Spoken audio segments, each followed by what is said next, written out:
अस्सलाम वालेकुम, कैसे हैं आप सब। आज हमने ब्रेन पढ़ना है। ये ना मेरा फेवरेट टॉपिक है, तो मैं आपको ये इस तरह से पढ़ाऊंगा कि आपने आज तक इससे अच्छा कोई भी लेक्चर किसी भी सब्जेक्ट का आज तक नहीं लिया होगा इंशाल्लाह। और उम्मीद ये करूँगा कि आपको इससे अच्छा एमबीबीएस में लेक्चर मिल जाए।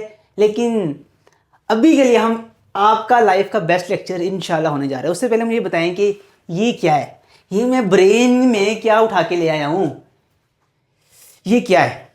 अगर आपने इसको गेस कर लिया बगैर चैट जीपीटी किए, बगैर गूगल किए, और अगर आप मेंटी हो, आप इसको गेस कर लेते हो अभी, तो मुझे ना आप डीएम में आके बताना, आपके लिए इनाम होगा 50 रुपये। ठीक है। अब ऐसा ना करना कि 1000 लोग आ जाए मेरे डीएम्स में, तो 1000 को 50 से मल्टीप्लाई करो, 50,000। अगर ऑनेस्टली आपने अगर इसको गेस कर लिया ना, तो आना है। ठीक है। और अगर आप मेंटी हो, ठीक है। अच्छा, ये ना, अच्छा मैं बताता हूँ क्या। उससे पहले आपने ये बताओ कि अभी आपको एक्साइटमेंट हुई और खुशी हुई कि मैं गेस करता हूँ इसको क्या, कौन सा पार्ट ऑफ ब्रेन इन्वॉल्व है इस एक्साइटमेंट में, इस प्लेयर में। एमिगडाला। ठीक है। और अभी जब मैं आपको इसका नाम बताऊंगा तो आपके ये हमेशा के लिए मेमोरी में स्टोर हो जाएगा। कौन सा पार्ट इन्वॉल्व होगा? हिप्पोकैम्पस। तो ये हिप्पोकैम्पस है, दिस इज हिप्पोकैम्पस। ये नहीं, ये है सी शोर, सॉरी ये है सी हॉर्स, ये है सी हॉर्स। और इसी की शेप का होता है हिप्पोकैम्पस, और हिप्पोकैम्पस का लफ्जी मतलब होता है सी हॉर्स। ठीक है। तो हिप्पोकैम्पस का नाम इसकी शेप से लिया गया है। ये आपका हिप्पोकैम्पस है, ये सी हॉर्स है, मिला जुलता है, तो हमने इसको कह दिया हिप्पोकैम्पस। अच्छा, अब ना ये तो फन पार्ट था। असल मेरा मकसद ये है कि आपको ना इस लेक्चर के थ्रू अल्लाह की कुदरत समझ आए। आपने इस लेक्चर को ऐसे लेना जैसे आप इसको ना पहली दफ़ा पढ़ो, ताकि आप वो एक एक बारीकी अंडरस्टैंड कर सको। आपने वो चीज़ें बगैर समझे याद की होंगी, मैं चाहता हूँ आप उसको भूल के ना दोबारा से याद करो, समझ के, अल्लाह की बारीकियाँ समझ के याद करो। और फिर मैं आपको एंड पे एक शेर भी सुनाऊंगा। जब मैंने पढ़ा था इसको तो ना आई वॉज सो ओवरवेल्म्ड कि यार इतना कुछ मेरे मेरे अंदर। आपको मैं एंड पे शेयर भी बताऊंगा। अभी हम स्टार्ट करते हैं। ठीक है। अच्छा, सीएनएस क्या होता है? Central nervous system. ठीक है। अच्छा, ये है आपका कोऑर्डिनेटिंग सेंटर, दो चीजों को आपस में कोऑर्डिनेट करके रख रहा है सेंट्रल नर्वस सिस्टम, जिसमें ब्रेन और स्पाइनल कॉर्ड इन्वॉल्व है। ये है कोऑर्डिनेशन के लिए। बाकी सारा सिस्टम है कम्युनिकेशन के लिए, कि यहां से इंफॉर्मेशन यहां पे आए, यहां से वापिस जाए। ये है कम्युनिकेशन। बाकी PNS, peripheral nervous system, communication के लिए, सेंट्रल नर्वस सिस्टम कोऑर्डिनेशन के लिए। आसान बात, मुश्किल नहीं थी। उसके बाद जो स्पाइनल कॉर्ड है ना, वो आपका लिंक है पूरी बॉडी के दरमियान और ब्रेन के दरमियान। ठीक है। ये स्पाइनल कॉर्ड है जो लिंक है। आसान बात, कोई मुश्किल बात नहीं। तीसरी बात, ब्रेन और स्पाइनल कॉर्ड मिलके आपका सीएनएस बना रहे हैं। अब हमने पहले इनकी पढ़नी है कि प्रोटेक्शन इनकी कैसे हो रही है। तीन तरह से ब्रेन और स्पाइनल कॉर्ड दोनों की प्रोटेक्शन हो रही है। पहली, आपके पास एक बोनी कवरिंग है। बोनी कवरिंग, बोन है, बोन, ये बोन है ना, है बोन। बोन इसको प्रोटेक्ट कर रही है। जो ब्रेन को प्रोटेक्ट कर रही है बोन, उसे कहते हैं स्कल या क्रेनियम। ठीक है, पता है आपको, आसान बात है। यहां पे देखिएगा, जो स्पाइनल कॉर्ड को प्रोटेक्ट कर रहा है वो है आपका वर्टिब्रल कॉलम, उसमें वर्टिब्रा। और वर्टिब्रा के अंदर कौन सा स्पेशल स्ट्रक्चर? Neural arch. ये वर्टिब्रा के अंदर एक बोनी स्ट्रक्चर होता है जो कि स्पाइनल कॉर्ड को प्रोटेक्ट करता है। और ये बात आपकी पीटीवे में लिखी हुई है। यहां से मैं एक बहुत मजे का एमसीक्यू बनाता हूं कि न्यूरल आर्चेस किसको प्रोटेक्ट करती हैं। बच्चों को लगता है कि ब्रेन को भी करती है, इसको भी करती, नहीं, सिर्फ और सिर्फ इसको प्रोटेक्ट करती हैं। वो लाइन दोबारा जाके पढ़िएगा अगर आपने आज तक ये वर्ड वहां पे नहीं पढ़ा और आपको नहीं पता था कि ये ब्रेन नहीं, यहां पे प्रोटेक्शन हो रही है। ठीक है। तीन लेयर है मेनिंजेस की। मेनिंजेस क्या है? लेयर ऑफ कनेक्टिव टिश्यू है। लेयर ऑफ कनेक्टिव टिश्यू है जो कि बोन के अंदर प्रेजेंट है। तीन लेयर्स हैं इसकी। कौन कौन सी? हम उसको याद रखेंगे एक निमोनिक से, डैप, DAP। हम आउटर से अगर इनर आए, DAP, ये आउटर हमारी बोनी कवरिंग है और ये इनर हमारा मैटर है, जो भी हमने देखना। ठीक है। ड्यूरा मैटर, सबसे मजबूत। उसके बाद arachnoid matter, arachnoid matter, dura mater, arachnoid matter. उसके बाद पिया मैटर। उसके बाद आपका मेन सब्सटेंस आ जाता है यहाँ पे। अच्छा, अब ना इन दोनों के दरमियान, एरेक्नोइड मैटर और पिया मैटर के दरमियान एक फ्लूइड फ्लो करता है, उसे हम कहते हैं CSF। ठीक है, ये बातें याद रहेंगी।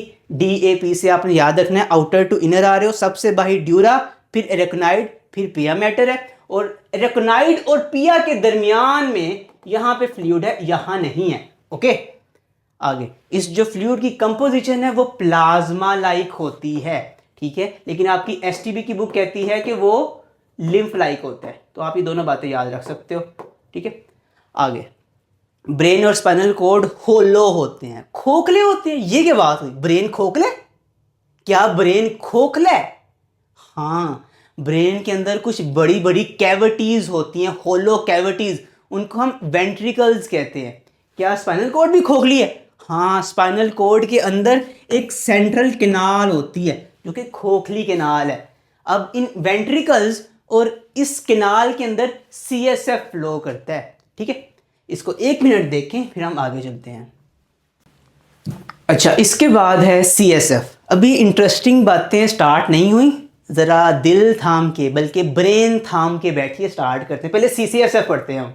CSF क्या है? सेरिब्रो स्पाइनल फ्लूइड, ठीक है। बनता कैसे है, कहाँ पे बनता है, कहाँ फ्लो करता है, क्या फंक्शन, हमने ये बातें पढ़नी है। कहाँ बनता है? ब्लड वेसल्स ऑफ ब्रेन में ना, ब्लड वेसल्स ऑफ ब्रेन से ये निकल के इसको बनाया जाता है। ये ब्लड वेसल्स है, यहाँ पे ब्लड फ्लो कर रहा है, यहाँ से इसको निकाल के जो है ना CSF बनाया जा रहा है, ठीक है। कैसे? 3 मेथड्स है। डिफ्यूजन के थ्रू निकल रहा है, पिनोसाइटोसिस के थ्रू बाहर निकाला जा रहा है, और एक्टिव ट्रांसपोर्ट के थ्रू।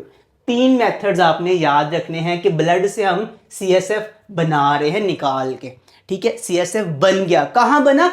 ब्रेन के अंदर बना, स्पाइनल कॉर्ड के अंदर नहीं बना, ब्रेन से ब्लड वेसल्स के थ्रू हमने निकाला। उसके बाद अब ब्रेन में बन गया, अब कहां कहां पे फ्लो करेगा? 3 जगह फ्लो करेगा। पहली जगह हमने पढ़ ली थी, हमने पढ़ा था DAP, A और P के दरमियान ये फ्लो करेगा, A और P के दरमियान ये फ्लो करेगा, एरेक्नाइड और पिया मैटर के दरमियान। ओके, गुड है। उसके बाद हमने कहा ब्रेन खोखला है, ब्रेन में कुछ कैविटीज है, उन कैविटीज को कहते हैं वेंट्रिकल्स, वहां पे भी ये प्रेजेंट होगा। हमने कहा स्पाइनल कॉर्ड भी खोखली है, उसके अंदर भी कुछ कैविटी है, सेंट्रल कैविटी है, वहां पे भी होगा, ठीक है। 3 फंक्शन है इसके। पहला function acts as a cushion, कोई फोर्स लग रही है तो उसको एज अ कुशन एक्ट करता है। उसके बाद न्यूरॉन्स को बात करता है, ठीक है, और उनके होम्योस्टेसिस और मेटाबॉलिज्म में अगर उसने कोई वेस्ट मटेरियल न्यूरॉन से लेके जाना है तो वो ले जाएगा, उनके होम्योस्टेसिस और मेटाबॉलिज्म में इन्वॉल्व है, उनको जो है वो ऑक्सीजन देगा, उनको न्यूट्रिएंट्स देगा। ये इसके 3 फंक्शन है। और यहाँ पे आपका CSF एंड हुआ, ठीक है। 1 मिनट इसको देखिए, फिर आगे मज़े की बातें स्टार्ट करते हैं। अच्छा, इसके बाद अब ब्रेन स्टार्ट होगा, मज़े मज़े की बातें स्टार्ट होने लगी हैं। पहले हम ब्रेन का ना वेट पढ़ते हैं। कितना वेट है आपके ब्रेन का, कितने किलो का है? 1.4 kg या फिर 3 पाउंड्स। STB की बुक हमें मेंशन करके बताती है, ठीक है। अब हम इसके पढ़ेंगे पार्ट्स। आसान आसान है, मुश्किल नहीं है, हम इसको याद करेंगे फिर आगे जाएंगे। अभी आपको 5 मिनट के अंदर ये सारे पार्ट्स याद होंगे। देखना कैसे होते हैं। सबसे पहले आपने एक टर्म सुनी होगी, big brain movement. Big brain, आपके ब्रेन का कौन सा एरिया बिग है? फोर ब्रेन आपके एरिया का, आपके ब्रेन का सबसे बड़ा पार्ट होता है। Fore brain is your big brain, ठीक है। Fore brain is your big brain, ये है फोर ब्रेन, ठीक है। अब इस फोर ब्रेन को हम दूसरा नाम देते हैं प्रोजेंसेफ्लोन। प्रोजेन सबसे पहले आता है। आपने देखा होगा कि एक आईफोन होता है, एक आईफोन प्रो होता है। जो प्रो होता है वो बड़ा होता है, प्रो पहले आता है, तो इसका नाम है प्रोजेंसेफ्लोन। प्रोजेंसेफ्लोन, ठीक है, प्रोजेंसेफ्लोन इसे कहते हैं। अब ना इसके 2 पार्ट्स हैं। उससे पहले एक स्टोरी सुनिएगा। आपके ना ब्रेन में आप सपोज करें कि आउटसाइड पे लगे हुए हैं यहाँ पे टेलीस्कोप्स है, एक टेलीस्कोप लगा हुआ है, फिर एक और टेलीस्कोप है। इसके थ्रू ना आप ब्रेन के अंदर देखोगे कि ब्रेन के अंदर ना क्या हो रहा है, ठीक है। ये टेलीस्कोप लगे हुए हैं।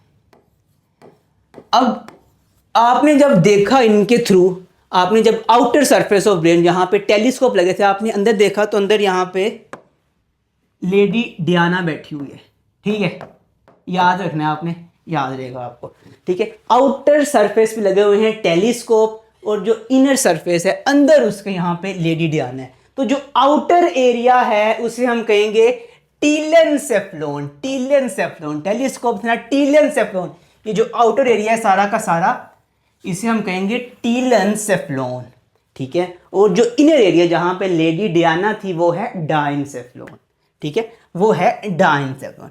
अब पढ़ते हैं कि टीलेंसेफ्लोन में कौन कौन से एरिया आते हैं। वहां पे आता है सेरिब्रम, सेरिब्रम ये वाला एरिया, साथ ओल्फैक्टरी बल्ब्स, ये दो होते हैं ओल्फैक्टरी बल्ब्स, याद रखें दो होते हैं ये, ठीक है। तो टीलेंसेफ्लोन में दो एरिया हमने पढ़ लिए, सेरिब्रम ये सारा का सारा, प्लस यहाँ पे ओल्फैक्टरी बल्ब्स होते हैं, ठीक है। उसके बाद आओ डाइनसेफ्लोन में, इसमें भी दो हैं स्ट्रक्चर्स, एक है आपके पास थैलेमस और दूसरा है आपके पास लिम्बिक सिस्टम, थैलेमस और लिम्बिक सिस्टम, ठीक है। ये आपका फोर ब्रेन हुआ कंप्लीट, फोर ब्रेन। नाम क्या दिया, प्रोजेंसेफ्लोन, प्रो है ना, प्रो वर्जन है, प्रोजेंसेफ्लोन सबसे बड़ा है। उसके बाहर लगे हुए हैं टेलीस्कोप, अंदर बैठी लेडी डियाना, तो टीलेंसेफ्लोन बाहर है, डायनसेफ्लोन अंदर है, बाहर उसे उसमें है सेरिब्रम और ओल्फैक्टरी बल्ब्स, और यहाँ पे थैलेमस और लिम्बिक सिस्टम। आगे चलो, मिड ब्रेन, ये है आपका मिड ब्रेन, ये है मिड ब्रेन, ये मिडल में है ना, मिडल में, तो mesencephalon, M for mid brain, M for mesencephalon, mesencephalon, ठीक है। उसके बाद चलो आखिरी पार्ट आपका हाइंड ब्रेन। कहाँ पे है हाइंड ब्रेन, यहाँ पे अगर आप देख सको तो यहाँ से स्टार्ट होके ये सारा का सारा हाइंड ब्रेन है, ठीक है। अब ना हाइंड ब्रेन के हैं दो पार्ट्स, कौन कौन से, एक है मेटनसेफ्लोन और दूसरा है माइलेनसेफ्लोन। ये आपको याद होगा तो हम आगे जाएंगे, और आपको 2 मिनट के अंदर भी ये याद होगा। आपका हिप्पोकैम्पस इसको भी याद करने वाला है, बस 2 मिनट आप रुकिएगा। एक है मेटनसेफ्लोन और दूसरा माइलिन। जो मेटनसेफ्लोन है उसमें आता है आपके पास क्या क्या आता है, पोन्स, ये है पोन्स, देखिएगा ये पोन्स है, और ये है सेरिबेलम, ये है सेरिबेलम, ठीक है। ये दोनों मिलके बना रहे हैं मेटनसेफ्लोन, मेटनसेफ्लोन। और आखिरी हिस्सा है आपका माइलेनसेफ्लोन, उसमें आता है मेडुला, ठीक है। मेडुला जो है वो बनाता है माइलेनसेफ्लोन। अब ये तो आपको याद है ना कि भाई पहले मिड ब्रेन है, फिर पोन्स है, और उसके बाद मेडुला। ये आपको फ्लो तो याद है, ये तो आपको याद होना चाहिए, बेसिक है ये याद कर लो, ये आसान हो जाएगा। उसके बाद पहले ऊपर है फोर ब्रेन, फिर है मिड ब्रेन, फिर है hind brain, fore brain, mid brain, फिर पोन्स, मेडुला, और यहाँ पे आगे स्पाइनल कॉर्ड, ठीक है। इतना याद हो गया, ये अब बहुत इजी है याद करना। हमने यहाँ पढ़ी 3 टर्म्स हैं जो कि एम से स्टार्ट हो रही है, मीजन, मेटन, माइलन। तो अब हम याद कैसे रखेंगे भाई कौन सी टर्म किस चीज़ का नाम है, तो बहुत आसान है। हमने पढ़ा कि पहले आता है मिड ब्रेन, फिर आता है पोन्स, फिर आता है मेडुला, इतना तो पता है। अब हम क्या करेंगे कि इन तीनों को अल्फ़ाबेटिकल अरेंज करेंगे। ये जो नाम है ना, इनको हम अल्फ़ाबेटिकल अरेंज, पहला अल्फ़ाबेट एम है, वो सब में कॉमन है, ठीक है। एम जो है वो सब में कॉमन है, हमने लिख दिया। उसके बाद है ई, इधर भी ई है, इधर भी ई है, इधर भी वाई है, तो ई यहाँ पे आ जाएगा और वाई उसके बाद जाएगा, ठीक है, क्योंकि ई पहले आता है और वाई बाद में आता है। अब एस, यहाँ पे एस है और यहाँ पे टी है, बताओ एस पहले आता है या टी पहले आता है?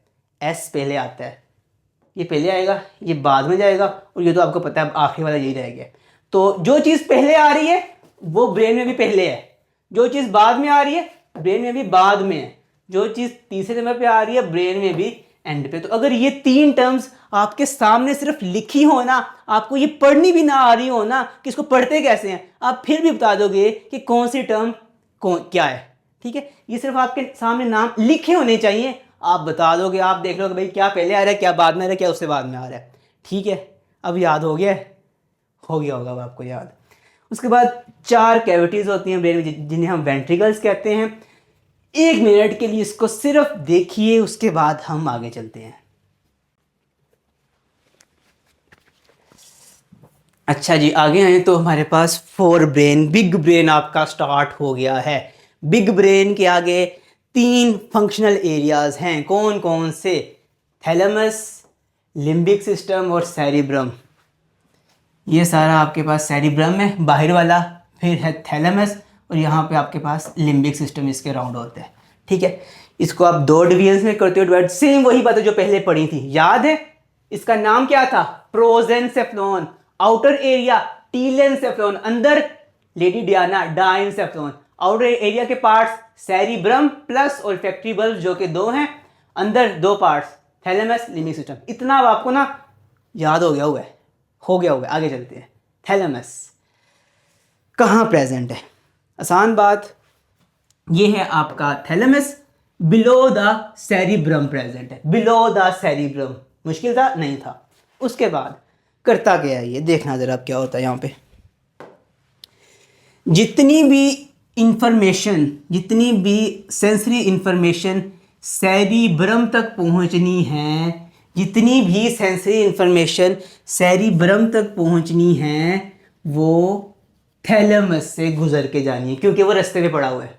सारी सी बात है, वो रास्ते में है तो उससे गुजर के ही जाएगी ना, ठीक है। अब जितनी भी मोटर इंफॉर्मेशन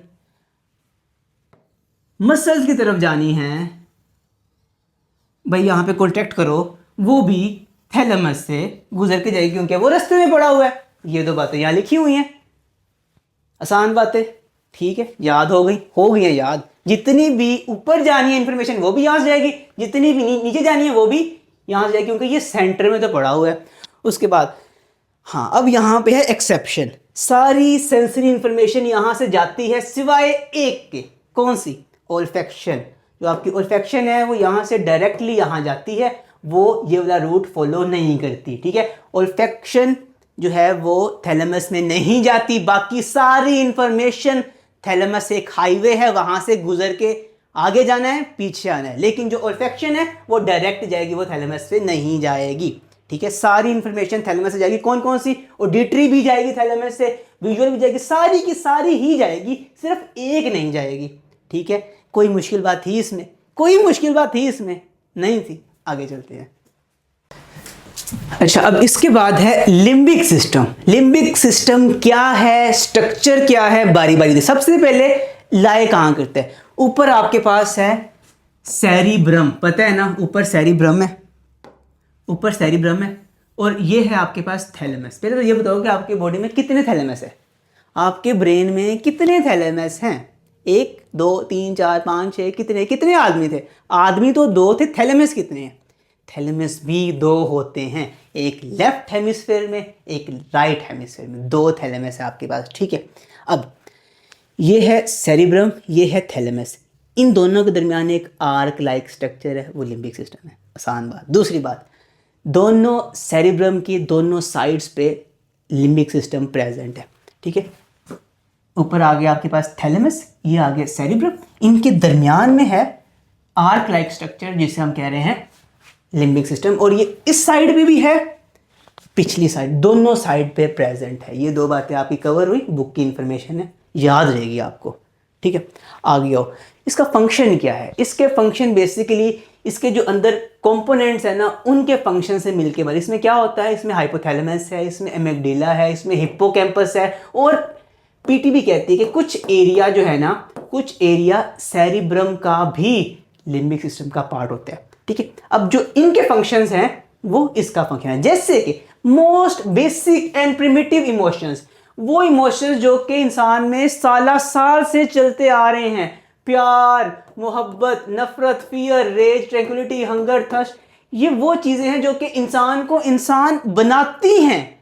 उनको कौन कंट्रोल कर रहा है? लिम्बिक सिस्टम कंट्रोल कर रहा है। अब बारी बारी पढ़ते हैं कि इन एक एक फंक्शन किस किस पार्ट के साथ एसोसिएटेड। सबसे पहले हाइपोथैलेमस। हाइपो से मतलब लोअर, और थैलेमस से मतलब कि थैलेमस से कुछ लोअर है, ठीक है। तो ये है आपका थैलेमस, इसके आगे और इसे थोड़ा सा नीचे पड़ा हुआ है हाइपोथैलेमस, और हाइपोथैलेमस से आगे और नीचे पड़ा हुआ है पिट्यूटरी ग्लैंड, और जो चीज हाइपोथैलेमस और पिट्यूटरी को आपस में जोड़ रही है वो है इनफंडिबुलम, ठीक है। ये होगी इसकी लोकेशन। अब ये आपका major coordinating centre of the body है। क्यों? क्योंकि इसके न्यूरल कनेक्शंस भी हैं और इसमें एंडोक्राइन एक्टिविटी भी है। ये पिट्यूटरी को भी, उसका भी मास्टर है। जो पिट्यूटरी है वो इसका स्लेव है, ये उसका मास्टर है, उसको हुक्म देता है। पिट्यूटरी के ऊपर जो हुक्मरानी है वो हाइपोथैलेमस की चलती है, ठीक है। तो ये मेजर कोऑर्डिनेटिंग सेंटर है, पिट्यूटरी को कंट्रोल कर रहा है लिंक के थ्रू। लिंक को क्या नाम दिया हमने? इन्फेंडिबुलम, ठीक है। अब इसमें होते हैं न्यूरोसेक्रीटरी सेल्स जो कि डिफरेंट हार्मोन्स बनाते हैं, जैसे कि ADH, जैसे कि ऑक्सीटोसिन, जैसे कि GnRH, ठीक है। डिफरेंट हार्मोन्स हैं जो ये बनाता है। अब इसके फंक्शन क्या क्या हैं? इसके फंक्शन याद करने के लिए ना आप चलो हम एक स्टोरी सुनाते हैं, आसान सी स्टोरी। एक पर्सन है अली, वो ना सहरा में जा रहा है, वो मतलब कि डेजर्ट में ना ट्रैवल कर रहा है। तो बहुत गर्मी है और डेजर्ट में ट्रैवल कर रहा है, तो उसको जो टेम्परेचर वो सेंस करने के लिए कोई दिमाग में पोर्शन चाहिए हमें। वो पोर्शन क्या है? वो पोर्शन है हाइपोथैलेमस, जो कि देखेगा कि बाहर बहुत गर्मी है, मैं कुछ ऐसा करूं कि बॉडी कूल हो। तो वो क्या करेगा हाइपोथैलेमस? वो स्वेटिंग करवाएगा, वो वेजो डायलेशन करवाएगा, ठीक है। उसके बाद अली जो है वो चलता जा रहा है। अब क्या हुआ कि ना उसकी बॉडी में जो ओस्मोलैरिटी है ना वो ज़्यादा हो गई, उसका ब्लड जो है वो कंसनट्रेटेड हो गया। तो ओस्मो रिसेप्टर हमारे कहाँ पे होते हैं? ओस्मो रिसेप्टर हाइपोथैलेमस में होते हैं। वो इसको डिटेक्ट करेंगे, फिर वो क्या करेंगे? वो ADH, हाइपोथैलेमस से ADH रिलीज होगा। ADH क्या करेगा? वो किडनी में जाके वाटर की रीअब्जॉर्प्शन बढ़ा देगा।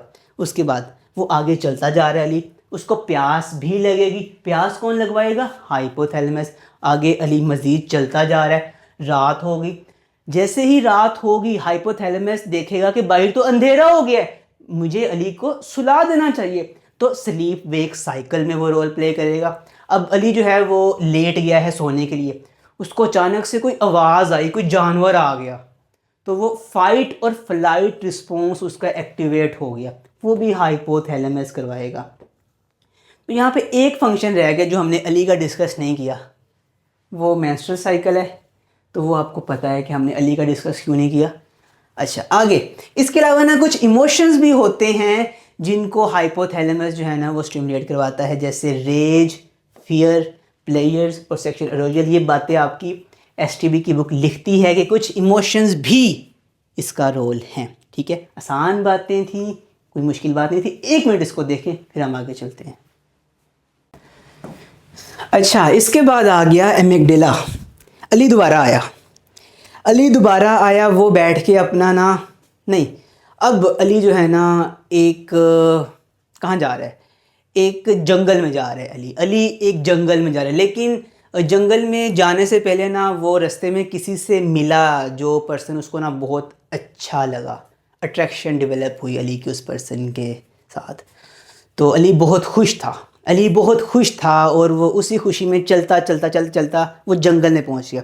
तो वो जो अली खुश था ना, वो जो प्लेजर की सेंस थी वो एमिगडाला ने उसको दी। अब अली पहुंच गया जंगल में, अब वो जा रहा है जंगल में, इतना खुश है वो, बहुत ही खुश है। अच्छा, अब वो जा रहा है जंगल में, उसको ना शेर की आवाज़ सुनाई दी। वो डर गया। किसने उसको डराया? एमिगडाला ने उसको डराया कि भाई डरो, डेंजर आ गया है। एमिगडाला ने उसको डरा दिया। फिर क्या किया? अली ने भागना स्टार्ट किया। अली भागा, तो जो उसको डरा के भगा रहा है वो कौन है? वो आपका एमिगडाला है, ठीक है। उसके बाद अली को डर लगा, फिर अली ने एट अ पॉइंट डिसाइड किया कि मैं तो भाग तो सकता नहीं हूँ, मैं क्यों ना इससे लड़ाई करता हूँ। तो वो रुका, अली रेज में आया, अग्रेसिव हुआ और उससे लड़ना स्टार्ट हुआ कि मैं कितना ही भागूंगा, मैं इसको मारने की कोशिश करता हूँ। तो ये सारे इमोशंस कि अली पहले खुश हुआ, फिर अली डरा, फिर वो रेज में आया, सारे इमोशंस, बेसिक इमोशंस आपके एमिगडाला करवाते हैं। अब अगर एमिगडाला ना हो तो क्या होगा? वो जो अली को एक पर्सन अच्छा लगा था ना, अली को अच्छा नहीं लगेगा। अली को मतलब अली उसको देखेगा, कहेगा ठीक है, आगे चलेगा। अली को खुशी नहीं होगी। फिर अली जब पहुंचेगा जंगल में, जब उसने शेर देखा होगा, शेर यार ठीक है अपना आराम से, शेर उसको अटैक करने आ जाएगा, उससे कुछ पता ही नहीं कि कोई डेंजर आ रहा है, वो चल रहा है आराम से, वो फियरलेस हो जाएगा। अली फियरलेस है, शेर उसके पीछे, अली को ठीक है। तो अगर एमिगडाला ना हो तो आपके जो सोशल बिहेवियर्स है ना वो सारे ख़राब हो जाएंगे, ठीक है। अब एमिगडाला कितने होते हैं आपकी बॉडी में? 2 होते हैं, 2। शेप क्या है? Almond shape. और ये जो है वो थैलेमस की साइड पे होते हैं। ये आपके हैं मतलब दो थैलेमस, एक यहाँ पे एमिगडाला है, एक यहाँ पे एमिगडाला है, ठीक है। ये आपका एमिगडाला है। इसके अलावा कोई बात रहेगी यहाँ पे? यहाँ पे अली भी लिख लीजिएगा,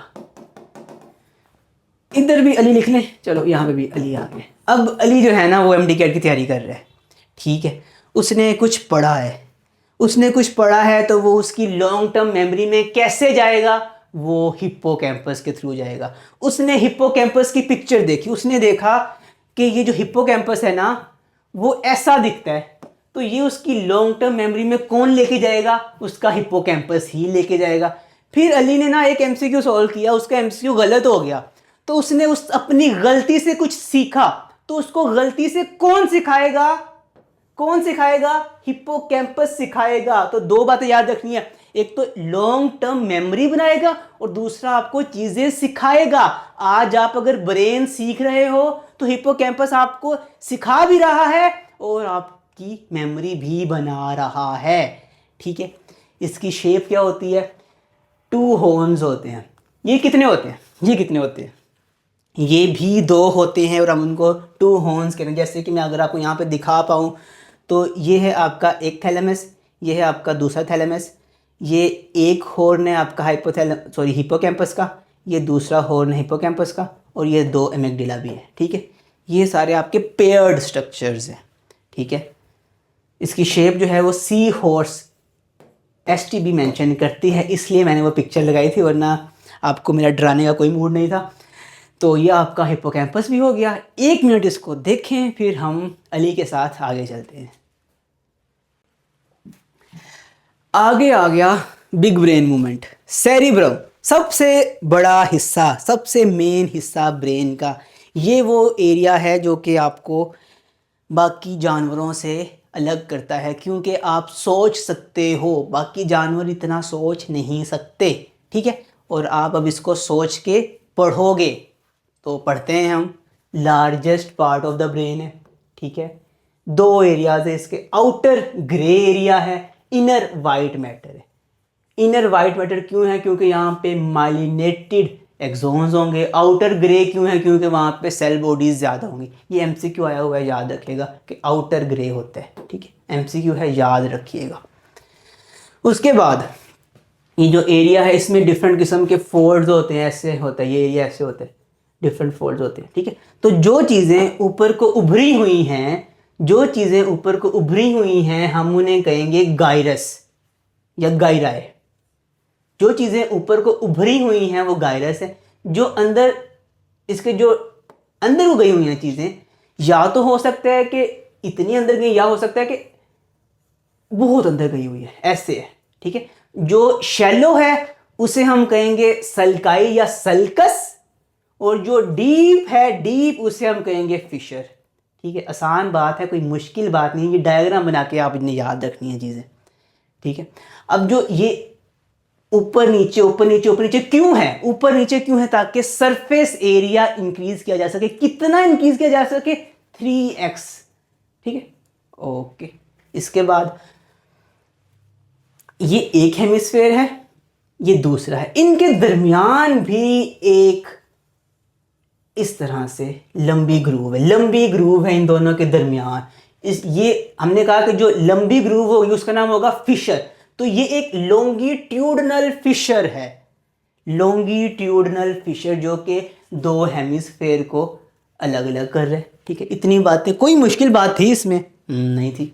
आगे आओ। 2 हेमिस्फेयर है आपके पास, एक लेफ्ट है, एक राइट है। हर हेमिस्फेयर के 4 लोब्स हैं, हर हेमिस्फेयर के 4 लोब्स, 4 इसके 4 इसके। कौन कौन से लोब है? लोब के नाम कौन कौन से हैं? एक है आपके पास फ्रंटल लोब, जो आगे है। जो पीछे है उसे कहते हैं ऑक्सीपिटल लोब। फिर एक है टेम्पोरल लोब और एक है पैराइटल लोब। अगर मैं आपको थोड़े थोड़े फंक्शन बता, ये फंक्शंस अब मैं वो बात करने लगा जो कि आपकी बुक में नहीं लिखी। अभी तक जो हमारी बातें हैं, एक ही बात हमारी बुक से बाई नहीं। अब मैं आपको इसके फंक्शन बताने लगा जो कि वो बुक में नहीं लिखे। अगर याद करने हैं तो आप कर सकते हैं, वरना ज़रूरी नहीं है। क्या क्या फंक्शन है? जो फ्रंटल लोब है, मेन जो आपने थिंकिंग वगैरह करनी है या जो आपने सोचना है ना, जो आपको इंटेलिजेंट बनाता है वो ये है आपका, आप जो सोचते हो ना यहाँ आगे से सोचते हो, आगे से सोचते हो, पीछे से देखते हो। जो ऑक्सीपिटल लोब है वो विजन के साथ एसोसिएटेड है, पीछे से देख रहे हो, आगे से सोच रहे हो, ठीक है। उसके बाद इस एरिया से क्या कर रहे हो, यहाँ से सुन रहे हो, तो जो टेम्पोरल लोब है वो हेयरिंग के साथ एसोसिएटेड है।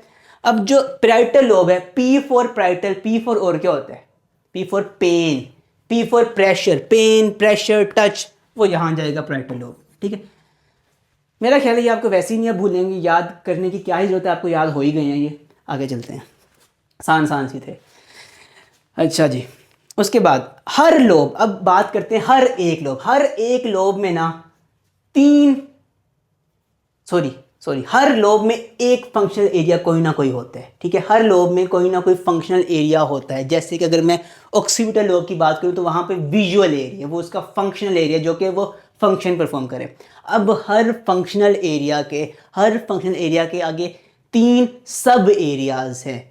मुश्किल बात नहीं, आसान बात है। हर एक लोब में कोई ना कोई फंक्शनल एरिया है, वो लोब जो फंक्शन परफॉर्म कर रहे हैं वो वाला एरिया वहाँ पे, आसान बात है। अब हर फंक्शनल एरिया के 3 सब एरियाज है। कौन कौन से? पहला है सेंसरी एरिया, जहाँ पे आपको सेंसेस रिसीव होंगी। जैसे कि अगर आपने कुछ देखा तो जो उसकी लाइट की परसेप्शन है वो यहाँ जाएगी, भाई लाइट आई आंखों में, ये हो गया सेंसरी एरिया का फंक्शन कि उसने सेंस किया कि लाइट पड़ी है आंखों में। फिर आपने थोड़ा सा गौर किया तो वो किसी का फेस था, तो उस लाइट को किसी का फेस बनाना, ये काम है एसोसिएशन एरिया का, जो कि उसको एनालाइज कर रहा है भाई वो लाइट कौन सी लाइट है, उस लाइट में किसी का फेस तो नहीं है। तो वो जो किसी का फेस आपने पहचाना वो आपने एसोसिएशन एरिया के थ्रू पहचाना। फिर अगर आपने कोई मोटर एक्टिविटी की, आपने उसको आवाज़ दी, हेलो भाई, उसको आवाज़ देना, हाथ हिलाना, बोलना मोटर एक्टिविटी है, ये करवाता है मोटर एरिया, ठीक है। तो ये एरिया वो है जहाँ पे इंफॉर्मेशन आ रही है, ये वो है जहाँ पे वो इंफॉर्मेशन कुछ मीनिंगफुल चीज़ में कन्वर्ट हो रही है। भाई ये अली है, ये उसकी आवाज़ है, ये पेन हुआ तो किसी ने मुझे कुछ यहाँ पे किया है, वो मीनिंगफुल इंफॉर्मेशन है, वो एसोसिएशन एरिया में बनती है, उसकी इंटरप्रेट यहाँ पे होती है।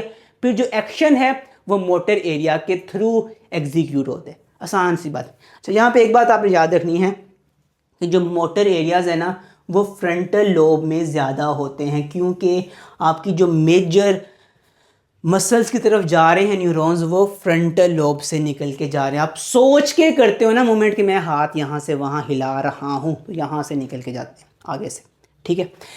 इसके अलावा कोई बात नहीं रहेगी। 1 मिनट इसको देखें फिर आगे चलते हैं। हाँ, एक चीज़ रह गई है कि इन दो के दरमियान हमने करना है कनेक्शन, ताकि पता हो कि भाई यहाँ पे क्या चीज़ चल रही है, यहाँ पे क्या।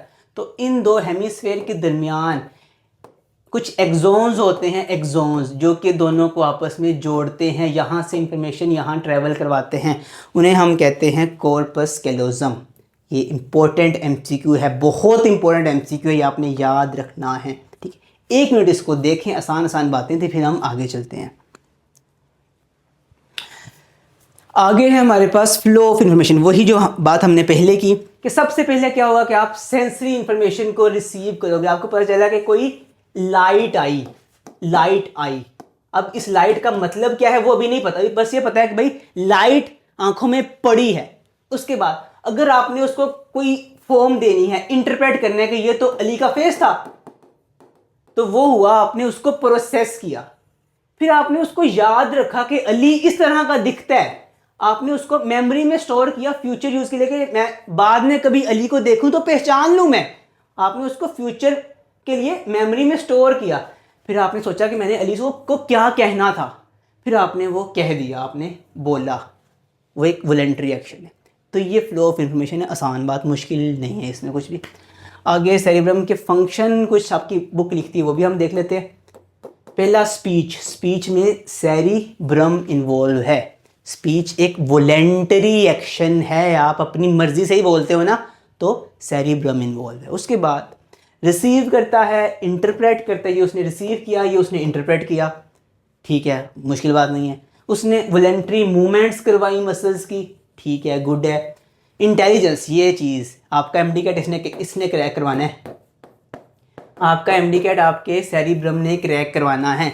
Intelligence, reasoning, judgement, memory, memory भी, ये मेमोरी की फॉर्मेशन और स्टोरेज में मेन जो रोल है, मेन रोल वो हिप्पोकैम्पस का है, लेकिन ये भी उसकी मदद करता है, ठीक है। और ड्रीम्स, आपकी केपीके और आपकी एफटीबी की बुक मेंशन करती है कि जो ड्रीम्स आपको रात को अच्छे अच्छे और बुरे बुरे ख्वाब आते हैं तो वो भी सेरिब्रम करवा रहा होता है, ठीक है। एक मिनट देखें इसको, फिर आगे चलते हैं। अच्छा, अब हम पढ़ेंगे मिड ब्रेन। मिड ब्रेन की पहली बात देखो, इतना बड़ा ब्रेन नजर आ रहा है, मिड ब्रेन छोटा सा है, तो ये रिड्यूस्ड इन ह्यूमंस है, छोटा सा है मिड ब्रेन। फोर ब्रेन इतना बड़ा, हाइंड ब्रेन भी बड़ा है, मिड ब्रेन छोटा सा, रिड्यूस्ड इन ह्यूमंस है। उसके बाद बहुत आसान सी एक बात है कि जो भी चीज यहां से ऊपर जाएगी सेरिब्रम में, या फिर सेरिब्रम से मोटर न्यूरॉन्स नीचे आएंगे, क्या वो मिड ब्रेन से गुजरेंगे? आसान सी बात है, वो रास्ते में पड़ा हुआ गुजरेंगे, ठीक है। क्या जो न्यूरॉन्स सेरिब्रम से सेरिबेलम में जाएंगे, क्या वो भी गुजरेंगे? जी वो भी गुजरेंगे, रास्ते में तो पड़ा हुआ है। तो ये इतनी आसान बात है जो आपकी बुक मेंशन करती है कि जो भी ट्रैक्स सेरिब्रम और या स्पाइनल कॉर्ड के दरमियान होंगे, इसके और इसके दरमियान, वो भी यहां से गुजरेंगे, या फिर सेरिब्रम और सेरिबेलम के दरमियान होंगे, इसके और इसके दरमियान, वो भी यहां से ही गुजरेंगे क्योंकि ये सेंटर में है। अब इसका रोल क्या है, हम अली को वापस लेके आते हैं, ठीक है। अब अली जो है ना वो एक रोड पे चल रहा है, लाहौर में है अली, ठीक है। रोड में चल रहा है, पीछे ना एक ट्रैफिक का जो पोल नहीं होता, पोल जहां पे लाइटें लगी होती हैं, वो ना गिर गया, ठा करके वो गिरा।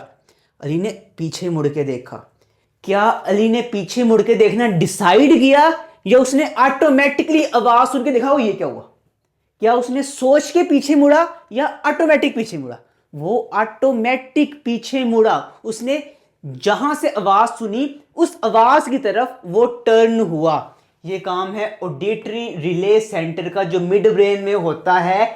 जहां से आवाज आ रही है देखता है कि आवाज वहां से आई, वहां से आई, वहां से आई, वहां से आई, कहां से आई, किस कान के थ्रू आई, उस तरफ पीछे मुड़ के उसने देखा। उसने एक रिफ्लेक्स एक्शन परफॉर्म किया कि उसने लाउड साउंड की तरफ मुड़ के देखा। ऑडिटरी रिले सेंटर होता है मिड ब्रेन में। अब वहां पे जो लाइट है वो फ्लैश कर रही थी, तो उसने क्या किया कि जब उसने पीछे मुड़ के देखा तो काफी लाइट्स जो है ना फ्लैश करी, कुछ यहाँ पे, कुछ यहाँ पे, कुछ वहां पे। उसकी जो हेड की मूवमेंट है ना वो लाइट की डायरेक्शन में भी हुई। जैसे कि अगर आपके सामने से कुछ ऐसे करके गुजरे, कोई चीज गुजरे, तो आप उसकी तरफ ऐसे करके देखोगे, तो वो मूवमेंट जो कि विजुअल स्टिमुलस की बेस पे आपका हेड और आपकी आईज टर्न करती हैं कि देखूं ये कोई खतरनाक चीज तो नहीं जो ऐसे गुजर गई है, उसे कहते हैं विजुअल रिफ्लेक्स, ठीक है। तो विजुअल रिफ्लेक्स सेंटर भी मिड ब्रेन में है, ठीक है। आपकी आईज को टर्न करवाता है, आपके हेड को टर्न करवाता है, और ये सब कुछ हो रहा है बगैर आपकी वॉलेंटरी कंट्रोल के, ताकि आपको ना अलर्ट किया जा सके कि इर्द गिर्द ना कुछ मसले मसाइल हो रहे हैं, कुछ आवाज़ें आ रही हैं, कुछ दिखाई दे रहा है, देखो मुड़ के क्या हो रहा है, फिर सोचो कि क्या कुछ रिएक्ट करना है कि नहीं, पहले देखो तो सही। तो जो आपको दिखा रहा है, जो कि लोकेट कर रहा है इवेंट्स को कि इवेंट्स कहाँ हो रहे हैं, वहां पे आपकी अटेंशन लेके जा रहा है, हेल्प कर रहा है, वो मिड ब्रेन है। दो बातें यहाँ पे याद रखनी है, एक ऑडिटरी रिले सेंटर है इसमें इंपॉर्टेंट, और दूसरा विजुअल रिफ्लेक्स सेंटर है इसमें, ठीक है।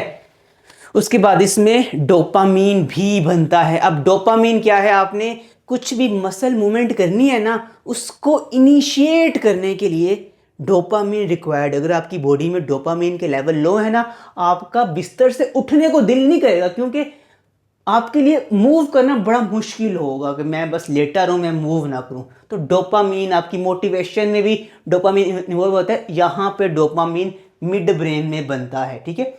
आपकी केपीके की बुक इसको मेंशन करती है। अब ये तो हो गए मिड ब्रेन के फंक्शन। अब हम एक और चीज़ पढ़ेंगे, वो है रेटिकुलर फॉर्मेशन। ये बेसिकली न्यूरॉन्स का एक नेटवर्क है, न्यूरॉन्स का एक नेटवर्क है जो कहाँ लाई कर रहा है, इंपॉर्टेंट है ये देखना जरा, जो कहाँ लाई कर रहा है, जो मिड ब्रेन में भी है, मिड ब्रेन, पोन्स और मेडुला, इन तीनों में न्यूरॉन्स का एक नेटवर्क है जो लाए कर रहे हैं। इस न्यूरॉन के नेटवर्क को हमने कहा रेटिकुलर फॉर्मेशन। अब हम पढ़ेंगे इस रेटिकुलर फॉर्मेशन के क्या क्या फंक्शंस हैं। ठीक है, सबसे पहले इसकी लोकेशन आपको पता चल गई कि मिड ब्रेन पोन्स और मेडुला, इनमें इसके फाइबर्स जो हैं वो लाए कर रहे हैं। ठीक है, इसका पहला फंक्शन ये है कि ये स्लीप और वेकफुलनेस को मेंटेन करता है। अगर आपको कोई जगा रहा है, आपको कौन जगाता है? ये आपको स्लीप और वेकफुलनेस को मेंटेन करे। इसको हम डिटेल में पोन्स में पढ़ते हैं कि ये एक्चुअल में प्रोसेस क्या होता है। अच्छा, उसके बाद पेन परसेप्शन, ये इंपॉर्टेंट चीज़ है। पेन परसेप्शन को ये रेगुलेट करता है। बाज़ औक़ात क्या करता है कि आपकी थोड़ी सी पेन होती है, उसको बहुत बढ़ा के आपको बताता है इतनी पेन हो गई हमें। बाज़ औक़ात क्या होता है कि पेन बहुत ज़्यादा हो रही होती है और आप तक बात भी नहीं पहुंचने देता। कैसे? एग्जाम्पल, सपोज करो कि ना किसी का एक्सीडेंट होता है। ठीक है, उसका एक्सीडेंट हुआ, उसके हाथ में बहुत चोट आई। ठीक है, जिस पॉइंट पे उसका एक्सीडेंट होगा ना, उसको फील भी नहीं होगा कि भाई मेरे हाथ को कुछ हो गया है। वो होगा अपने सर्वाइवल मूड में कि मैं आगे पीछे हो जाऊँ, मेरे ऊपर कुछ और ना, मतलब कि मेरे ऊपर कुछ और ना आके चढ़ जाए। ठीक है, उसको वो पेन फील नहीं हो रही। वो पहले आगे मूव करेगा, अपने आप को सेव करेगा, फिर देखो ये पेन हो रही है मुझे। तो उसका जो रेटिकुलर फॉर्मेशन है ना, उसने क्या किया है कि जो यहाँ से पेन सिग्नल्स आ रहे हैं ना, उसने यहाँ तक नहीं पहुँचने दिए, वरना वो बंदा अपना हाथ लेके उधर ही बैठ जाए और उसके ऊपर कुछ और आके जो है वो चढ़ जाए। ठीक है, तो पेन को उसने सप्रेस कर दिया, फील ही नहीं हुआ बंदे को भाई मुझे पेन हो रही है। इसने इंफॉर्मेशन ऊपर ही नहीं जाने दी। अब ये तो हमने बात कर दी कि इसने पेन सप्रेस की। ये पेन को इन्हांस कब करेगा? पेन को इन्हांस इस सूरत में करेगा, सपोज करो कि आप जो है ना वो सोए हुए हो आप, ठीक है, और किसी ने आपको आके जो है वो मारा है।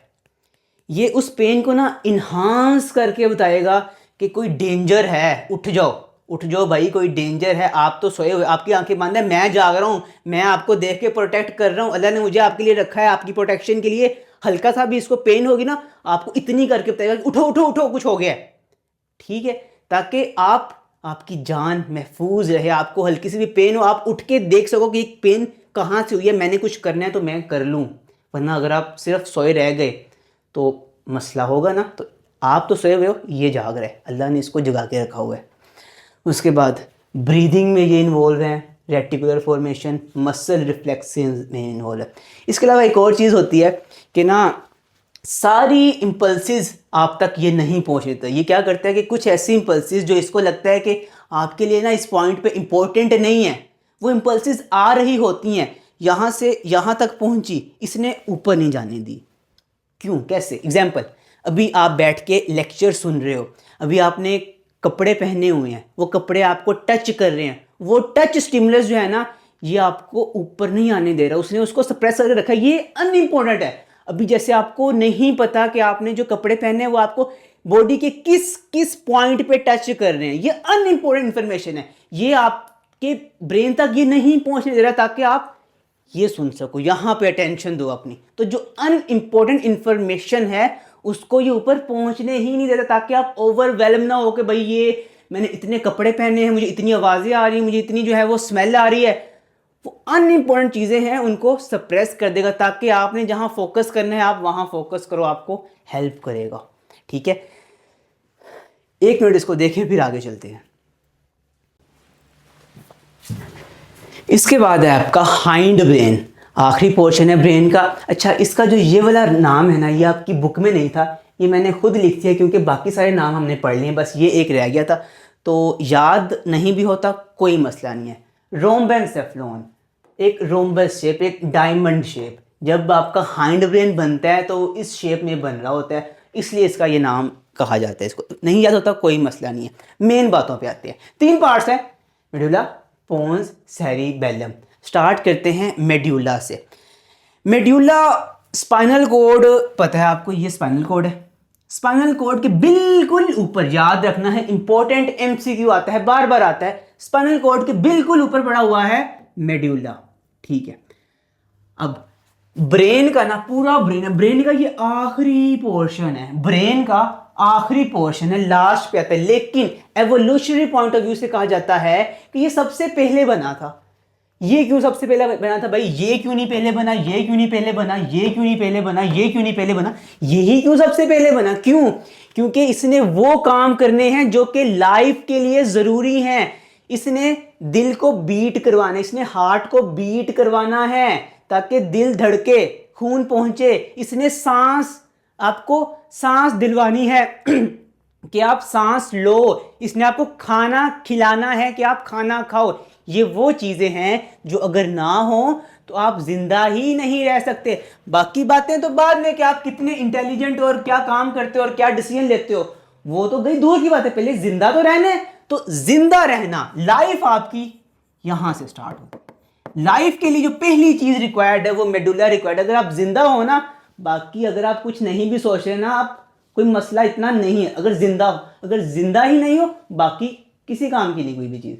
तो जिंदा रहने के लिए जो चीजें रिक्वायर्ड हैं वो मेडुला कर रहा है, जैसे कि breathing, heart rate, blood pressure, swallowing, vomiting. ये सारे ऑटोनोमिक फंक्शंस हैं जो मेडुला करता है। आसान बात है, मेडुला हमारा हो गया है। आगे चलें, आगे पोन्स है। पोन्स का मतलब होता है ब्रिज। पोन्स का मतलब होता है ब्रिज। अब ये ब्रिज किस किस चीज के दरमियान है? ये पोन्स है। पहली ब्रिज है ये सेरिब्रम और सेरिबेलम के दरमियान, या फिर आप कह सकते हो कि मिड ब्रेन और सेरिबेलम के दरमियान, मेडुला और सेरिबेलम के दरमियान, और मिड ब्रेन और मेडुला के दरमियान। ठीक है, ऐसे ही लिखा हुआ है कि सेरिबेलम, मेडुला और सेरिब्रम के दरमियान है। ठीक है, चाहे आप कह लो मिड ब्रेन, चाहे आप कह लो सेरिब्रम। तो ये एक ब्रिज है, इसको इससे कनेक्ट कर रहा है, इसको इससे कनेक्ट कर रहा है। ओके, आसान बात है, इसमें कोई मुश्किल नहीं, सिर्फ आपको इसकी पोजीशन पता होनी चाहिए कि इसकी पोजीशन क्या है पोन्स की। ठीक है, अब पढ़ते हैं इसकी मेन चीजें, फंक्शंस क्या हैं। पहला फंक्शन लिखा हुआ है स्लीप वेकफुलनेस ट्रांजिशन। ये इंपॉर्टेंट है, क्यों? क्योंकि आपकी बुक एक और वर्ड भी मेंशन करती है कि स्लीप वेक साइकिल, जो कि फंक्शन है हाइपोथैलेमस का। तो स्लीप वेक साइकिल क्या है और स्लीप वेक ट्रांजिशन क्या है, और इसमें पोन्स का क्या रोल है, और हाइपोथैलेमस फिर क्या कर रहा है स्लीप में, क्या होता है? देखो जरा, जो हाइपोथैलेमस है ना, वो ये देखता है कि भाई रात हो गई, 9 बज गए, 10 बज गए, टाइम हो गया सोने का, बंदे को सुलाओ। तो जो साइकिल है ना, जो एक रिदम है कि इतने बजे सोना है, रात हो गई है, अंधेरा हो गया है, सो जाओ, वो मेंटेन कर रहा है हाइपोथैलेमस। वो उसे कहते हैं स्लीप वेक साइकिल, वो है एक साइकिल। अच्छा, अब सपोज करो कि आप रात को 9 बजे लेट गए हो, आप 15 मिनट लेटते रहे, फिर एक पॉइंट पे ना आपकी आंख लग गई। वो जो उस पॉइंट पे आपकी आंख लगी ना, जो एक ट्रांजिशन है ना, ट्रांजिशन, वो ट्रांजिशन आपकी पोन्स ने करवाई। आप जाग रहे थे, सो गए। ठीक है, अच्छा, इस दौरान क्या हुआ कि पोन्स है ना आपके मसल्स को रिलैक्स करवा दे ताकि आप पुरसुकून नींद लो, आपके मसल्स रिलैक्स हो गए। ड्रीमिंग में इसका पार्ट है। कैसे? अब सपोज करो आप एक ड्रीम देख रहे हो कि आपका जो बचपन का दोस्त अली था, आपने उसको देखा ड्रीम में, वो भाग रहा है, आप भी ना उसके पीछे भाग रहे हो। अब आप अपने माइंड में तो भाग रहे हो, लेकिन आप एक्चुअल में आपकी टांगें तो नहीं भाग रही। तो ऐसा कैसे होता है कि आप माइंड में एक चीज कर रहे हो और एक्चुअल में वो नहीं हो रही?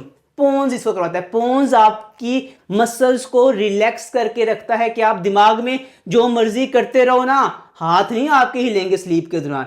पोन्स आपके सारे मसल्स को, पूरी बॉडी के मसल्स को रिलैक्स करके रखते, उन्हें हिलने नहीं देता। ब्रेन में आप जो मर्जी करते रहो, आपकी बॉडी कुछ नहीं करेगी। तो ये पोन्स का फंक्शन है कि आपकी बॉडी के सारे मसल्स ड्रीम के दौरान रिलैक्स हों ताकि कोई भी मूव ना करे, आप जो मर्जी कर लो ड्रीम में। उसके बाद मसला आया। अब मसला rate and pattern of breathing, rate and pattern of heart rate. हमने तो कहा था कि ब्रीदिंग और हार्ट रेट यहां पे कंट्रोल हो रही है, दोबारा से आ गया, ये क्या बात हुई? हमने ये कहा था कि जो मेडुला है ना, वो बेसिक फंक्शन करवाता है। वो कहता है इनहेल, सांस लो, एक्सहेल, बाहर निकालो, ये काम है मेडुला का। अब जब मेडुला ने कह दिया इनहेल, सांस लो, तो सांस कितना लंबा लेना है और कितना गहरा लेना है या कितना शैलो लेना है, वो काम है पोन्स का। सांस लेना, सांस लो, ये काम है मेडुला का। उसने कहा सांस लो। उसके बाद जो पोन्स है उसने देखा कि कितनी देर तक लेना है और कितना डीप लेना है। अगर मेडुला ना हो, आप सांस, अगर मेडुला अपना काम छोड़ दे, पोन्स कुछ नहीं कर सकता। मेडुला ने पहले कहना है कि सांस लो, फिर पोन्स ने देखना है कि अब मैं कितना लंबा लूं और कितना डीप लूं। अगर ये ना हो तो ये किसी काम का नहीं है, ठीक है। अगर मेडुला ना हो तो डेथ है, सिंपल डेथ है, ठीक है। फिर ये कुछ भी नहीं कर सकता, क्योंकि वो सांस आप ले ही नहीं रहे, तो उसका रेट और पैटर्न क्या ही आपने चेंज करना है जब सांस आ ही नहीं रहा।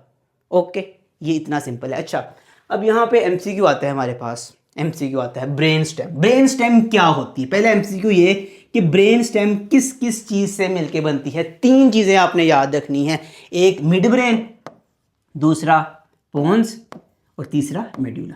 ये तीन चीजें मिलके यहाँ से लेकर यहाँ, ये 3 चीजें मिलके बनती है ब्रेन स्टेम, ठीक है। अब इसके फंक्शंस क्या हैं, ये एमसीक्यू आया हुआ है कि इसके फंक्शंस क्या हैं। इसके वही फंक्शंस होंगे जो इन तीनों के मिला के फंक्शंस होंगे। हम दोबारा पढ़ लेते हैं। पहला लिखा हुआ है कि इनवॉलंटरी फंक्शन, जैसे कि ब्रीदिंग, हार्ट रेट, हमने यहाँ पढ़ लिया। इसके अलावा ये कुछ एक्स्ट्रा फंक्शंस हैं जो कि ना एक दफ़ा एमसीक्यू में आए थे, तो मैंने यहाँ पे लिखे हैं ताकि आपको समझा सकूँ कि भाई क्या आया था एमसीक्यू में। पहला है इंटीग्रेशन ऑफ राइटिंग रिफ्लेक्सेस। अब ये राइटिंग रिफ्लेक्सेस क्या होते हैं? सपोज करो आप अपने रूम में बैठ के यही लेक्चर देख रहे हो और आपको नींद आ रही है, आप ना ऐसे होके देख रहे हो, एकदम डोर ओपन हुआ और बाहर से कोई, आप ना बिल्कुल सीधे होके बैठ के, भाई मैं तो बहुत अटेंशन से पढ़ रहा हूँ, तो वो जो आप बिल्कुल सीधे होके बैठे हो ना एकदम से, वो है राइटिंग रिफ्लेक्स, बिल्कुल सीधे होके बैठ रहे हो। उसके बाद एक इक्विलिब्रियम एंड पोस्चर में ये रोल प्ले करता है, इक्विलिब्रियम एंड पोस्चर मेंटेनेंस। और आखिरी चीज़ लिखी हुई है, इंपॉर्टेंट है, फिक्सेशन ऑफ द आइज। जैसे कि अगर मैं आपसे कहूँ कि ना यहाँ पे देखो, इस पॉइंट पे, यहाँ पे देखो, इस पॉइंट पे, तो आप जो इस एक पॉइंट पे अपनी आइज को फिक्स कर पा रहे हो, और ऐसा नहीं हो रहा कि आपकी आइज यहाँ पे देखती वहां देखना शुरू हो गई हैं, तो जो आप फिक्स कर पा रहे हो ना, फिक्स कर पा रहे हो, वो आपका ब्रेन स्टेम का फंक्शन है, वो करवा रहा है, ठीक है। 1 मिनट के लिए आप अपनी आइज फिक्स करके यहाँ पे देखें, ब्रेन स्टेम की मदद लें, ब्रेन स्टेम को पढ़ें, फिर हम आगे चलते हैं।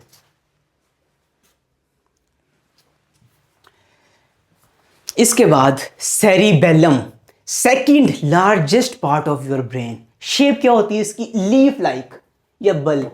ये अब लीफ कैसी है जी? ये देखो जरा, इस तरह का होता है ना लीफ, ये लीफ लाइक है सेरिबेलम, ठीक है।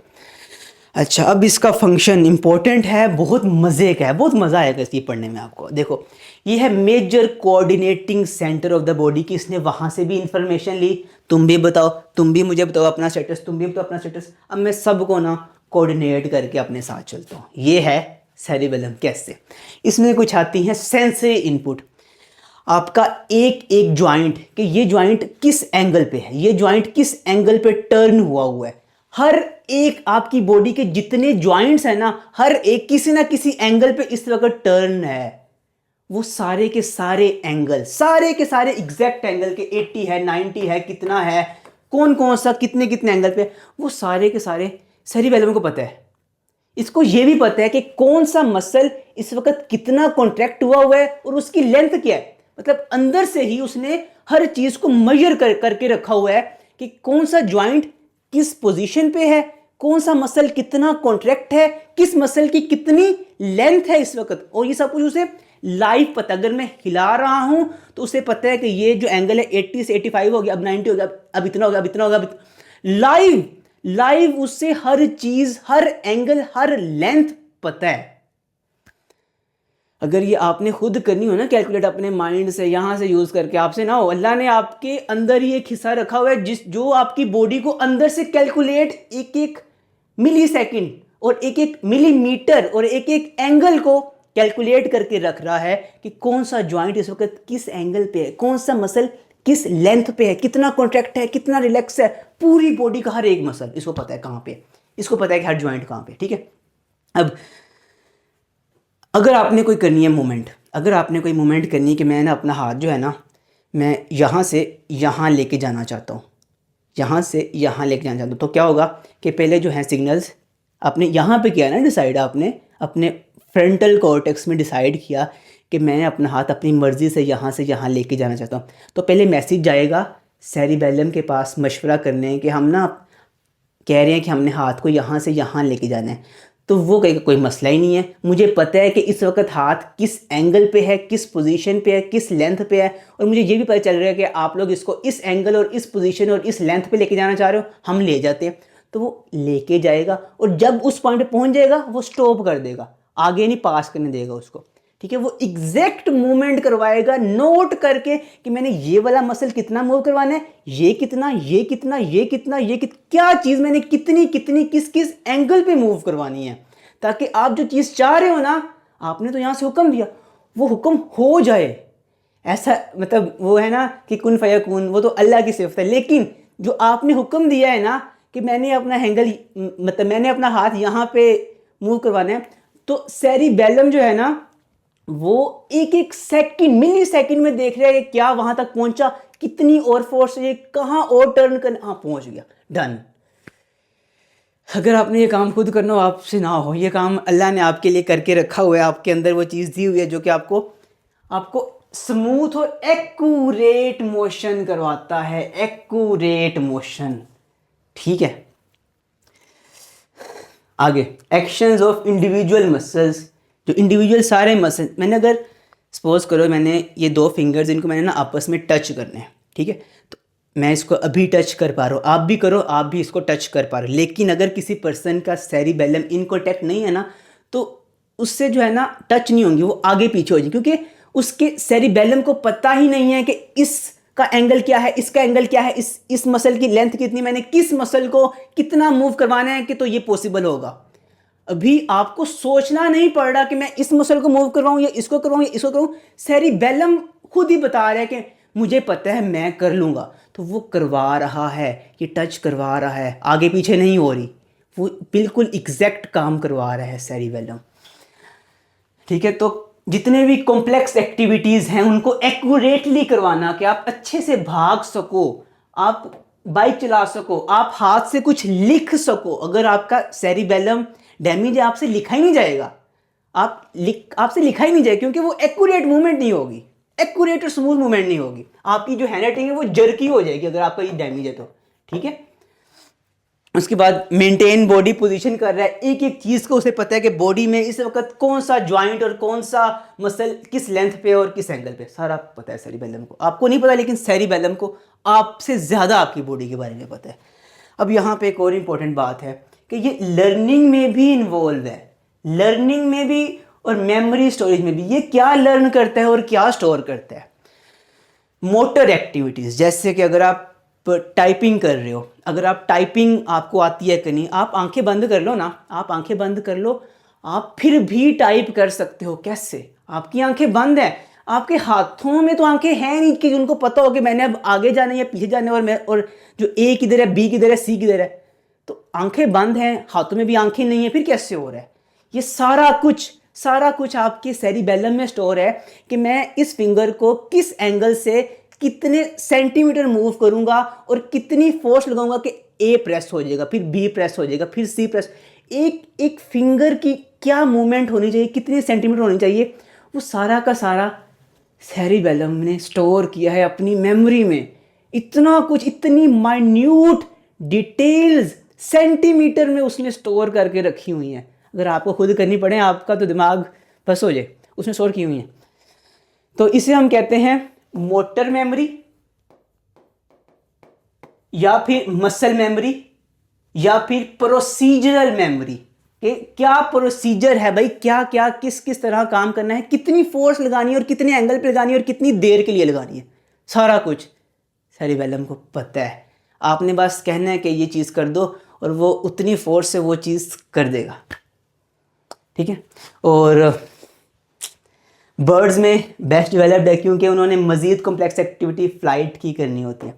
ये सारी अल्लाह की कुदरत है। अल्लाह ने आपको तन्हा नहीं छोड़ा, आपको पैदा किया है तो आपके साथ ही वो चीज़ें भी पैदा की हैं जो ये आपकी सारी एक्टिविटीज़ पॉसिबल बना रही है। अगर आपने ये सब कुछ खुद सोच के करना हो ना, तो शायद आपसे उठा भी ना जाए कि मैंने कौन सा मसल कितना मूव करना है तो मैं यहाँ खड़ा हो सकता हूँ, वरना नहीं खड़ा हो सकता। अगर आपने सारा खुद सोच के करना हो ना, तो कुछ भी ना हो। ये तो आपका सेरिबेलम है, उसको ऑलरेडी पता है कि मेरी बॉडी में किस मसल को मैंने कितना मूव करवाना है, किस फोर्स से मूव करवाना है। आपको नहीं पता, आपको नहीं पता। आगे चलते हैं, वेंट्रिकल्स। वेंट्रिकल्स आपकी बॉडी, आपके ब्रेन में 4 होते हैं, ठीक है। वेंट्रिकल्स आपके ब्रेन में 4 है। ये ना बेसिकली होलो कैविटीज़ हैं जिनके अंदर CSF सेरिब्रो स्पाइनल फ्लूइड जो है ना वो मूव कर रहा है, ठीक है। 4 होते हैं। कौन कौन से होते हैं? 2 लेटरल होते हैं। लेटरल हमने कहा था कि जो आउटसाइड को बॉडी से निकल रही है ना चीज़, वो लेटरल है। तो एक ये लेटरल है, एक ये लेटरल है जो कि बाइट को निकल रही है। 2 लेटरल है, ठीक है। जो तीसरा है ना, ये था पहला, ये था दूसरा, और ये है तीसरा। जो तीसरा है ना वो मिड में है, ठीक है। और जो चौथा है वो आपका हाइंड ब्रेन के अंदर है, ठीक है। 4 बातें ये याद होगी। अब यहाँ पे देखते हैं कि इनकी लोकेशन एग्जैक्टली क्या क्या है। ऊपर आपके पास पड़ा हुआ है सेरिब्रम, ठीक है। नीचे आपके पास है लिम्बिक सिस्टम, और उसके नीचे है आपके पास थैलेमस,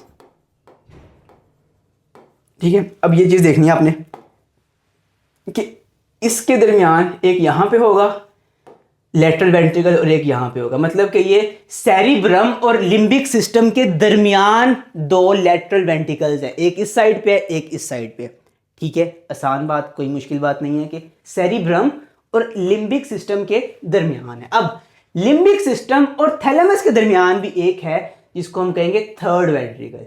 ये थर्ड वेंट्रिकल है, ओके। 3 हो गए। अब बात करते हैं फोर्थ वेंट्रिकल की। ये है आपका ब्रेन स्टेम और सेरिबेलम के दौरान। ब्रेन स्टेम के मुझे पार्ट्स बताएं कौन कौन से हैं। अभी हमने पढ़े हैं कौन कौन से पार्ट्स हैं। 3 पार्ट्स हैं। कौन कौन से हैं? मिड ब्रेन, पोन्स और मेड्यूला। ये है ब्रेन स्टेम। ब्रेन स्टेम के पीछे आपके पास होता है यहाँ पे लीफ लाइक स्ट्रक्चर, सेरिबेलम। इन दोनों के दरमियान में है फोर्थ वेंट्रिकल आपका, ओके। इन दोनों के दरमियान में है आपका फोर्थ वेंट्रिकल। अब इनके कुछ ना आपस में कनेक्शंस है जहां से फ्लूइड फ्लो कर पाता है एक वेंट्रिकल से दूसरे वेंट्रिकल के दौरान, ठीक है। तो जो कनेक्शन थर्ड और फोर्थ वेंट्रिकल के दरमियान है ना, थर्ड और फोर्थ वेंट्रिकल के दरमियान जो कनेक्शन है इसे हम कहते हैं सेरिब्रल एक्वाडक्ट या फिर ITER इटर, ठीक है। जो थर्ड और फोर्थ के दरमियान है उसे कहते हैं सेरिब्रल एक्वाडक्ट। जो लेटरल वेंट्रिकल्स और थर्ड के दरमियान था ना, यहाँ पे और यहाँ पे जो कनेक्शन था, इसको हम कहते हैं इंट्रा वेंट्रिकुलर फोरामेन। ये चीज़ें याद करने वाली हैं, आपकी BTB की बुक मेंशन करती है, इसलिए मैंने आपको ये चीज़ें पढ़ा दी। ये चीज़ याद करने वाली, आप 2 से 3 दफ़ा इसको याद करेंगे, पढ़ेंगे तो आपको याद हो जाएगा। जो इनकी लोकेशन है वो आसान है, वो आसान है भाई। जो पहले 2 है ना वो सेरिब्रम और लिम्बिक सिस्टम के दरमियान है, जो तीसरा है वो लिम्बिक और थैलेमस के दरमियान है, और जो चौथा है वो पड़ा हुआ है हाइंड ब्रेन में, ब्रेन स्टेम आगे और सेरिबेलम पीछे। और इनकी जो डक्ट्स है वो आपने याद करनी है कि जो थर्ड और फोर्थ के दरमियान है वो एक्वाडक्ट है, और जो फर्स्ट सेकंड और इन दोनों के दरमियान इनको आपस में कर रही है कनेक्ट, वो है इंट्रावेंट्रिकुलर फोरामेन, ठीक है। आखिरी चीज़ हमारे पास, उसके बाद हम एंड करेंगे लेक्चर को, एक शेर के साथ एंड करेंगे इंशाल्लाह। अच्छा, लेफ्ट हेमिस्फेयर, राइट हेमिस्फेयर। एक बात तो आपको पता है कि लेफ्ट हेमिस्फेयर जो होता है ना, लेफ्ट हेमिस्फेयर वो आपकी राइट साइड ऑफ बॉडी को कंट्रोल कर रहा है, ठीक है। और जो राइट हेमिस्फेयर है वो आपकी लेफ्ट साइड ऑफ बॉडी को कंट्रोल कर रहा है, ठीक है। अब लेफ्ट और राइट के इसके अलावा भी कुछ फंक्शंस कहे जाते हैं, वो क्या क्या है? जो लेफ्ट है ना वो आपका बंदा है बिल्कुल सीधा, उसके माइंड में जो बात आएगी ना उसने बोल देनी। उसने ये नहीं देखना कि अगला बंदा क्या सोच रहा है, उसने बोल देनी है। लैंग्वेज उसने बोल देनी है। अगर बात उसको सीधी लगी उसने बोल देनी है, अगर बात उसके लिए लॉजिकल है उसने बोल देनी है। उसकी मैथ अच्छी है। ये है आपका लेफ्ट हेमिस्फीयर। जो राइट है वो बंदा है इमोशनल, उसे है दूसरों का ख्याल। यार ये बात तो ठीक है, उस बंदे ने गलत किया है लेकिन मुझे उसे गलत नहीं कहना चाहिए। बात ठीक है लेकिन मुझे नहीं कहना चाहिए, शायद वो हर्ट हो जाएगा। मैं अपने ऊपर ही बात ले लेता हूँ, मैं उसे नहीं कुछ कहता, मेरी दोस्ती है उसके साथ। तो ये है इमोशनल, ठीक है। इमोशनल है, ये क्रिएटिव भी है। ये इमोशनल है, क्रिएटिव है, आर्टिस्टिक है, इमेजिनेटिव है, स्पेशल परसेप्शन मतलब आसपास देखता है क्या चीज़ें हो रही हैं, इमोशनली एक्ट करता है। अच्छा, इसके लिए मैं आपके पास एक निमोनिक लेके आया हूँ, LLM। वैसे LLM क्या होता है पता है आपको? ये होता है लार्ज लैंग्वेज मॉडल। आपके जो चैट जीपीटी के मॉडल्स हैं वो LLM पे ट्रेन हो रहे होते हैं, ठीक है। यहाँ पे क्या रोल है? L मतलब लेफ्ट, L फॉर लेफ्ट, ठीक है, तो उसका निमोनिक है ये LLM, language logic math. LLM से आपको लेफ्ट हेमिस्फेयर हमेशा के लिए याद रहेगा, ये इसका एक लॉजिकल निमोनिक है। अब चूंकि ये वाला पोर्शन है आपका क्रिएटिव, तो इसका निमोनिक आप खुद क्रिएट करेंगे, ठीक है। अब एंड पे एक शेयर मेरी तरफ से, आप इसको देख लें एक दफ़ा। अच्छा, अब एक शेयर मेरी तरफ से, ये मेरा अपना शेयर है, मैंने कोई 2-3 साल पहले लिखा था जब मैं पढ़ रहा था कि यार ये मेरी बॉडी के अंदर इतना कुछ हो रहा है और मुझे पता ही नहीं, और अल्लाह की इतनी नेमतें हैं जो अल्लाह ने मुझे बगैर बताए दी हुई हैं मुझे, लेकिन अल्लाह ने मुझे ये भी कहा है कि तुम अपने अंदर गौर व फिक्र करो। तो उस पर मैंने एक शेर लिखा था, कमंद गैब के राज़ों पे डालनी थी मुझे, कमंद गैब के राज़ों पे डालनी थी मुझे, मतलब मुझे ना गैब के राज जो है ना वो तलाश करने से देखना था कि यूनिवर्स में क्या हो रहा है, ठीक है। तो कमंद गैब के राज़ों पे डालनी थी मुझे, अभी तो ज़ात से निकला नहीं गया मुझसे, मतलब अभी तो मैं अपने अंदर ही देख के हैरान हुई जा रहा हूँ कि यार मेरे अंदर ही इतना कुछ है, अभी तो मुझे अपना अंदर ही समझ नहीं आ रहा, अभी तो ज़ात से निकला नहीं गया मुझसे। Best of luck.